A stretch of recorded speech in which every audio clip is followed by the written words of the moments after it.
महाराष्ट्र का अगला सीएम कौन होगा? बीजेपी ने महाराष्ट्र में जीत तो दर्ज कर ली, लेकिन अगला मुख्यमंत्री चुनने में पार्टी को भारी माथापच्ची करनी पड़ रही है। कई राजनीतिक फैक्टर को देखना पड़ रहा है। क्या प्रदेश का डिप्टी सीएम अब सूबे का नया सीएम है?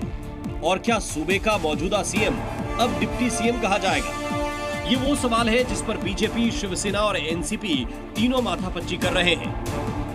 ऊपर से समंदर शांत जरूर दिख रहा है, लेकिन अंदर अंदर तूफान मचा हुआ है। कुल मिलाकर मुख्यमंत्री पद पर सस्पेंस बरकरार है। सीएम की रेस में सबसे आगे देवेंद्र फडणवीस है। विधानसभा में बीजेपी की ताकत देखेंगे तो बीजेपी खुद 132 सीटें जीती है। वहीं एक निर्दलीय भी बीजेपी के साथ है। इसके साथ ही शिंदे, अजित के सिंबल से 9 बीजेपी नेताओं की जीत हुई है। अगर उन्हें भी जोड़ ले तो बीजेपी का आंकड़ा 142 तक पहुंच रहा है। वहीं शिवसेना के नेताओं का कहना है कि सीएम पद को लेकर पहले से कुछ तय नहीं था, लिहाजा उनका भी दावा कायम है। अब गेंद दिल्ली में पार्टी हाईकमान के पास है। सूत्रों के मुताबिक महायुति के तीनों नेताओं को दिल्ली तलब किया गया है, यानी दिल्ली में बैठक के बाद ही सीएम पर मोहर लगेगी।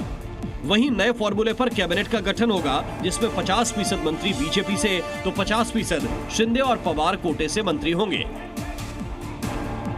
किसी एक पार्टी का मुख्यमंत्री पद पर अड़ना गलत हो सकता है, क्योंकि भाजपा मौजूदा हालत में दोनों पार्टियों को खोना नहीं चाहती। अगर एकनाथ शिंदे नाराज होते हैं तो उद्धव ठाकरे को फिर से खड़ा कर सकते हैं। वहीं अगर अजित पवार नाराज होते हैं तो वे शरद पवार को भी मौका दे सकते हैं।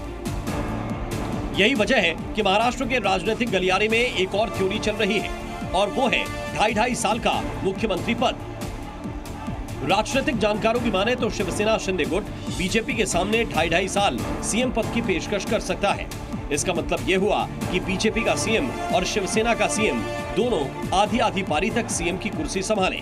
हालांकि इस फॉर्मूले पर बीजेपी सहमत हो, इसकी संभावना काफी कम है, क्योंकि इससे सत्ता के 2 केंद्र बनने की संभावना बढ़ जाएगी। वहीं अजित पवार अब 41 सीटों के साथ पहले से कहीं ज्यादा शक्तिशाली राजनीतिक हैसियत में है। ऐसे में मुमकिन है कि वो एकनाथ शिंदे के नीचे काम करने को तैयार ना हो। यही वजह है कि बीजेपी संतुलन बनाने की कोशिश कर रही है और मुख्यमंत्री के चेहरे के ऐलान में वक्त लग रहा है।